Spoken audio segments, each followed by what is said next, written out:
안녕하세요. 오늘 저희와 함께 살펴볼 자료는요, 김영록 전남도지사의 2025년 정책비전 투어, 나주 방문 당시 주민들과 나눈 질의응답 영상 기록입니다. 네, 시민 대표들이 직접 현안을 묻고 답하는 정말 생생한 목소리가 담겨 있는데요. 그 내용을 좀 깊이 있게 들여다보겠습니다. 나주의 대표 산업인 농업 문제부터 시작해서요, 혁신 도시와 구도심의 인프라 문제, 또 지역 발전 전략까지 정말 폭넓은 이야기가 오갔거든요. 오늘 이 대화들을 통해서 지역사회의 구체적인 요구들이 정책 결정자에게 어떻게 전달되는지, 또 어떤 고민과 해법들이 오가는지 함께 따라가 보시죠. 여러분의 지역과 비교해 보는 재미도 있을 겁니다. 자, 그럼 바로 시작해 볼까요? 첫 번째로 귀 기울여 볼 부분은 역시 나주의 핵심 농업 문제입니다. 특히 기후 변화가 나주 배농사에 미치는 영향이요. 이게 아주 심각하게 제기됐어요. 네, 맞아요. 봄에는 냉해, 그리고 여름에는 그 뜨거운 햇볕에 과일이 타들어가는 일소 피해, 이게 점점 커지고 있다는 거죠. 네, 바로 그 문제요. 네. 그래서 한 배농가 대표께서 이 문제를 해결하기 위해 미세살수 정치 보급 지원을 아주 간절하게 요청하셨습니다. 미세살수 장치요. 그게 구체적으로 어떤 건가요? 이게 단순히 물을 뿌리는 게 아니고요. 아주 미세한 물입자를 분사해서, 그러니까 서리가 내릴 때는 어는 점을 높여서 얼지 않게 하고요. 아, 네. 또 폭염에는 과수 표면 온도를 낮춰서 타는 걸 막는, 뭐랄까 상당히 과학적인 장치라고 설명을 하셨어요. 오, 생각보다 더 정겨운 기술이네요. 예, 그렇죠. 이미 나주시 지원으로 한 90여 농가에서 효과를 보고 있는데 이걸 전체 배농가로 좀 확대해 달라는 그런 요구였습니다. 기후 변화가 정말 농민들 발등에 불이라는 게 느껴졌죠. 와, 이게 단순히 피해를 막는 걸 넘어서 거의 생존의 문제처럼 들리네요. 그런데 그 도지사의 답변이 좀 흥미로웠어요. 네, 어떤 점이요? 미세살수 장치 지원 확대도 검토하겠다고 하면서 동시에 영농형 태양광 사업을 약간 대안처럼 제시했거든요. 아, 네, 맞습니다. 이건 어떤 맥락으로 봐야 할까요? 당장 피해를 막는 것과는 조금 방향이 다른 거 아닌가 싶어서요. 맞습니다. 그렇게 볼 수 있죠. 농민 입장에서는 사실 당장 내년 봄 냉해 또 여름 일소 피해 이걸 막는 게 제일 급할 텐데요.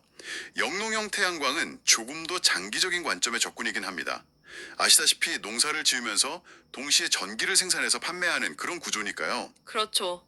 아마 도지사 입장에서는 이 기회에, 그러니까 단순히 피해 예당 예산을 투입하는 걸 넘어서서 농가 소득 구조 자체를 좀 다변화하고 또 전남도의 신재생 에너지 정책과도 연계하려는 어떤 더 큰 그림을 본 게 아닌가 싶어요. 아, 그런 의도가 있을 수 있겠군요. 네, 물론 뭐 미세살수 장치 지원 확대도 약속했으니까요. 단기 대책이랑 중장기 전략을 함께 가져가려는 의도로 해석할 수 있겠죠. FTA 기금 있잖아요. 네네, 자유무역 협정 관련 기금이요. 네, 그 기금의 지침 개정이라든지 아니면 도예산 증액까지 언급한 걸 보면 지원 의지는 분명해 보입니다. 확실히 정책적인 고려랑 현장의 절박함 사이에 약간의 어떤 시각차가 느껴지는 것 같기도 하네요. 네, 그럴 수 있죠. 기후위기 대응이 이제 단순 지원을 넘어서 농업 구조 자체의 변화를 요구하고 있다. 이런 점을 보여주는 것 같습니다.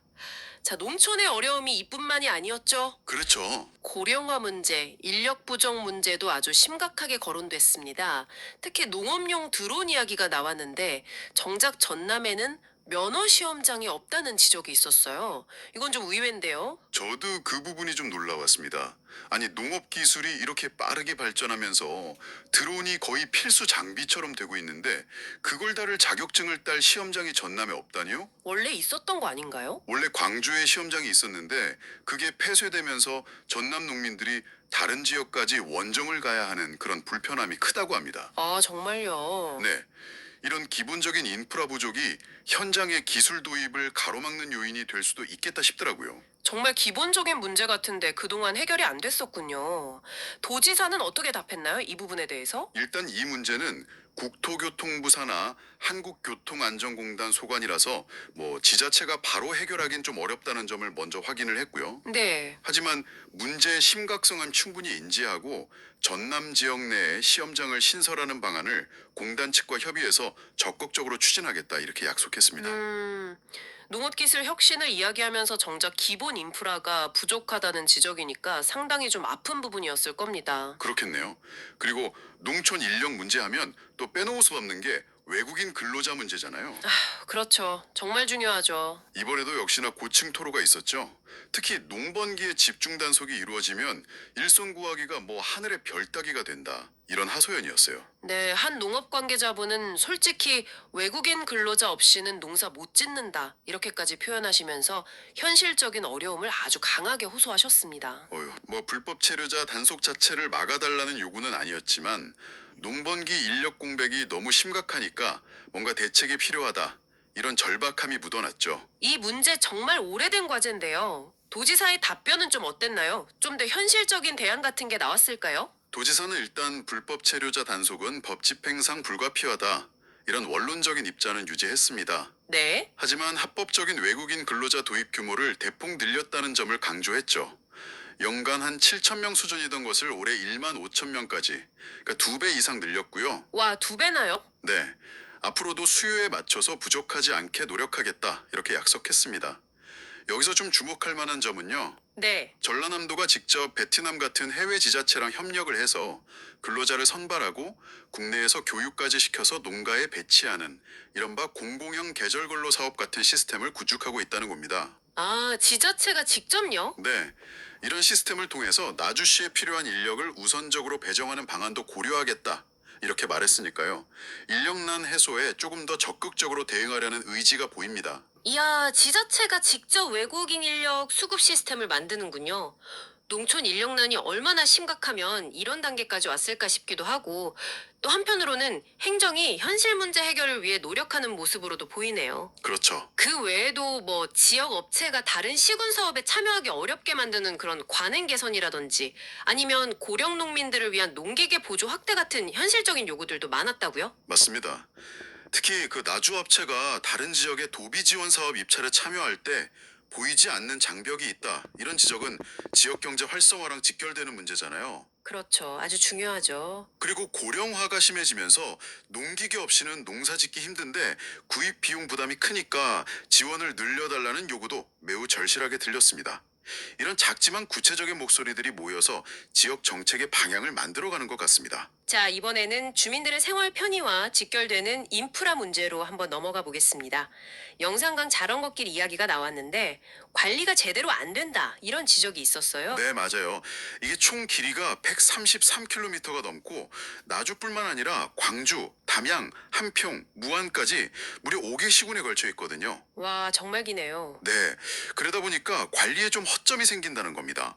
어떤 구간은 풀이 막 무성하고 시설이 낡아서 안전 문제까지 우려된다는 거죠. 아, 위험할 수도 있겠네요. 네, 이용자 입장에서는 불편하고 위험할 수 있으니까 전라남도가 좀 나서서 통합적으로 관리를 하고 또 홍보나 관련 행사 유치도 좀 체계적으로 해달라 이런 요청이었습니다.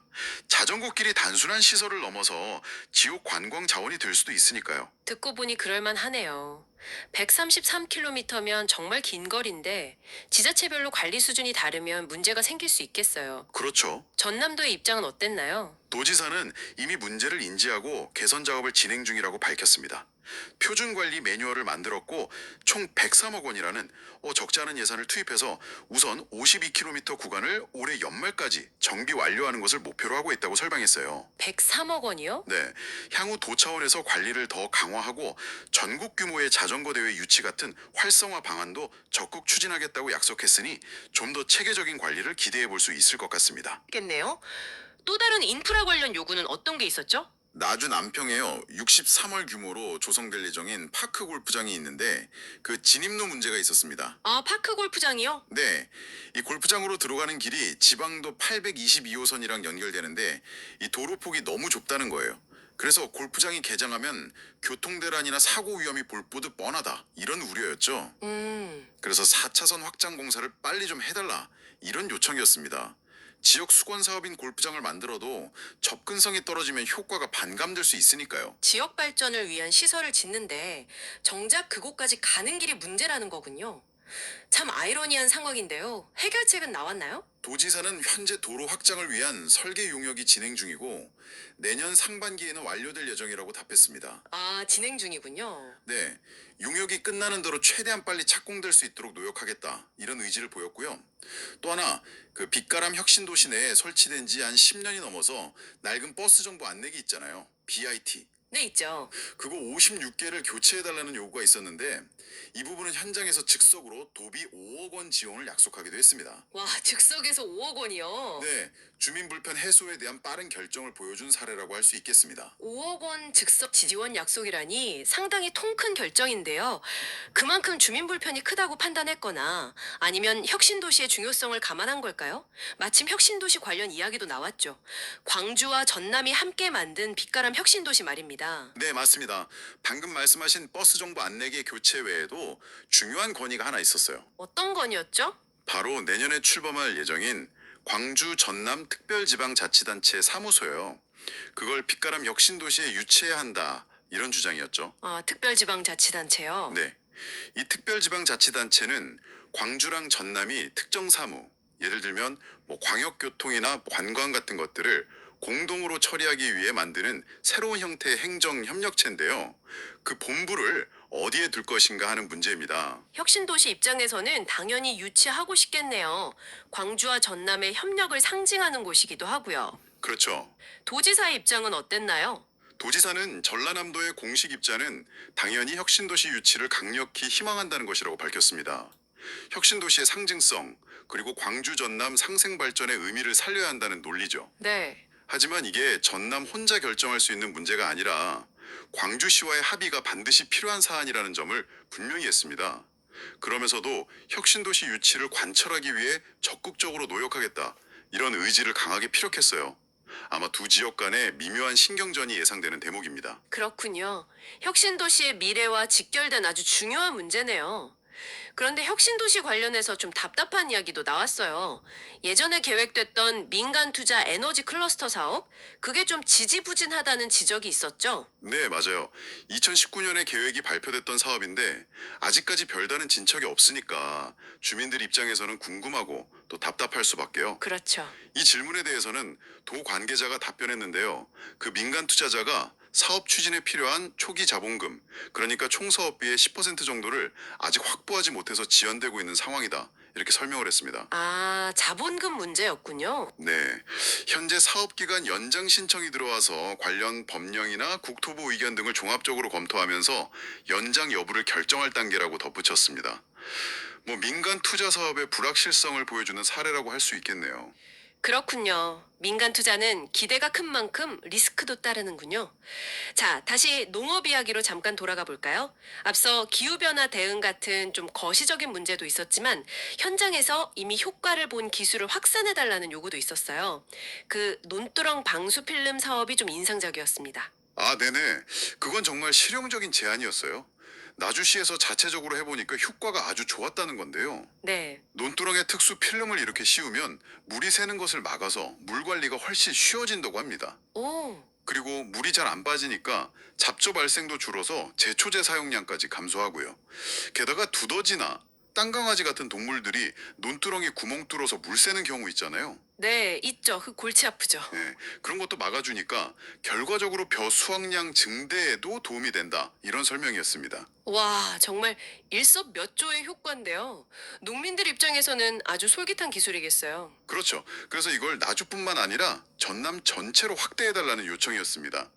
현장의 작은 아이디어가 실질적인 생산성 향상으로 이어진 사례인 셈이죠. 네. 도지사도 이 제안을 매우 긍정적으로 받아들였습니다.